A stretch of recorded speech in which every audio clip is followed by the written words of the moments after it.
अगर हम आप बात करें भारत और नेपाल के रिश्तों की, तो भाई सबसे बड़ा रिश्तों की अहमियत रखता है। यानी कि मैं आपको बोलूँ कि भारत और नेपाल बीच बेटी रोटी के साथ साथ आपका धर्म हो, संस्कृत हो, ऐसा हो, मतलब कि हर एक तरह से हम लोगों को एक हैं। मगर आज घटना ने पूरा नेपाल को और इंडिया को हिला दिया। पता है कि नेपाल और इंडिया में थोड़ा नोक झोंक अभी चल रहा है, उसी के बीच में ऐसा मामला आया जो कि ये KIIT जो एकेडमी भुवनेश्वर में है, उससे आया कि एक जो लड़की नेपाल की थी वो वहाँ पर जाकर पढ़ाई कर रही थी। भाई उसको वहीं का कोई लड़का था जिसको उससे प्यार हो जाता है, मोहब्बत हो जाता है।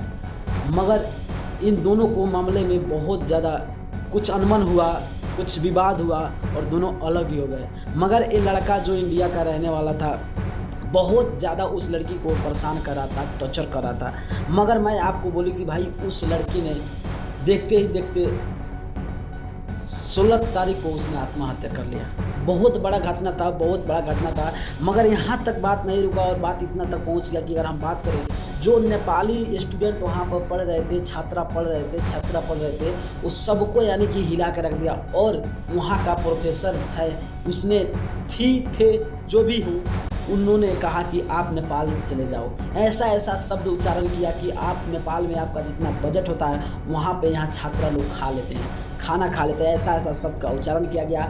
मगर इतना बहुत आश्वासन दिया वहाँ के सरकार, उड़ीसा सरकार, जो कि KIIT एकेडमी भुवनेश्वर में पढ़ता है, जो कि उड़ीसा का वहाँ पे कॉलेज है। और इस घटना ने पूरा नेपाल को हिला दिया और यहाँ तक पता चला कि देश के प्रधानमंत्री KP ओली ने भी इस पर कुछ टिप्पणियाँ की है। और यहाँ तक बताया जा रहा है कि जहाँ तक उड़ीसा का सरकार का अगर बात करें, वहाँ के प्रशासन की बात करें और वहाँ के जो मंत्री है, उसने बैठक बैठाया और वहाँ पे एक जांच करने का कमेटी भी बैठाया इसके लिए, और नेपालियों स्टूडेंटों को बाहर जाने का रास्ता दिखा दिया और उसी वक्त उसको वहाँ पे आके रेलवे स्टेशन पे छोड़ दिया गया। बहुत दुख की बात है क्योंकि इंडिया का भी बहुत सारे स्टूडेंट हैं जो विदेश पढ़ने जाते हैं, अमेरिका जाते हैं, जापान जाते हैं। उसी तरह नेपाल का भी यहाँ पे आए थे, मगर ऐसा नहीं करना चाहिए था। और शायद उनका पिता जब बात किए तो वहाँ के लोगों ने आश्वासन दिया कि आपका जो होगा वो सही निर्णय होगा। तो आपको क्या लगता है इस मामले में, आप क्या सोचते हैं? छोटा सा कमेंट कर देना। अगर नहीं हो तो चैनल को सब्सक्राइब करके जाना। को बाय, मिलता हूँ नेक्स्ट वीडियो में।